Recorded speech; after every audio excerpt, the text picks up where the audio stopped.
எனக்காக என் ஹஸ்பண்ட் சீக்கிரமாவே எந்திரிச்சு செவரூட்டி வாங்க கிளம்பிட்டாங்க. இன்னைக்கு கோலம் போட்டு கலர் அடிக்கணும்னால சீக்கிரமா எந்திரிச்சு வாசல கூட்டிட்டு இருக்கேன். இந்த பணியில என்னால தண்ணியில கை வச்சு தண்ணி தெளிக்க முடியாதுன்னு செடிக்கு விடுற தண்ணி கேன் எடுத்து வாசல தெளிச்சிட்டு இருக்கேன்.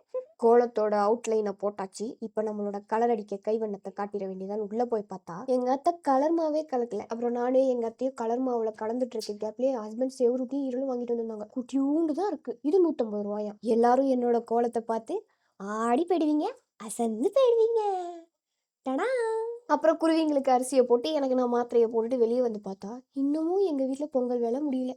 பொங்கல் வேலை கொஞ்சம் ஹெவியாக போயிட்டு இருக்கனால சிம்பிளாக தக்காளி பஜ்ஜியோட சாப்பாட்டை முடிச்சிட்டோம். கண்ணில் கண்கட்டி மாதிரி வந்ததுனால உள்ளங்கையை தீட்டி தீட்டி இது மாதிரி வச்சா சரியாகிடும்னு சொன்னாங்க. அதனால அதைத்தான் பண்ணிட்டு இருக்கேன். எங்கள் அத்தை ஃப்ரிட்ஜு கவர் வேணும்னு கேட்டதுனால அதை ஆர்டர் போட்டிருந்தோம். அது வந்துருந்துச்சா அதை அப்படியே செக் பண்ணிட்டு இதுதான் என்னோட பொங்கல் ட்ரெஸ்ஸுன்னு மட்டும் நினச்சிடாதீங்க. இது செல்ஃபுக்கு நியூஸ் பேப்பர் போடுறதுக்கு பதிலாக இந்த ஷீட் போடலான்னு சொல்லி எங்கள் அத்தை ஐடியா கொடுத்தாங்க. இன்னைக்கு போகி பொங்கலுங்கிறனால ஈவினிங் டைமில் சாமிக்கு நான்வெஜ் வச்சு சமைப்பாங்க. எங்கள் அத்தைக்கு நான்வெஜ் செய்ய இஞ்சி பூண்டு பேஸ்ட்லாம் ரெடி பண்ணி கொடுத்துட்டு நான்வெஜ்ஜுக்கு எண்டிங் கொடுக்குற இந்த கொத்தமல்லி இல்லாதனால நம்ம மாடி தோட்டத்துல போட்டிருந்த கொத்தமல்லியை அறுவடை பண்ணியாச்சு. அப்புறம் சும்மா சொல்லக்கூடாது, ஆனா பயங்கர வாசமா இருந்துச்சு. அப்புறம் எனக்கு பொங்கல் ஸ்டார்ட் ஆயிடுச்சு. உங்க எல்லாருக்கும் ஹாப்பி பொங்கல். அடுத்த ஒரு விளாக்ல பார்க்கலாம். பாய்.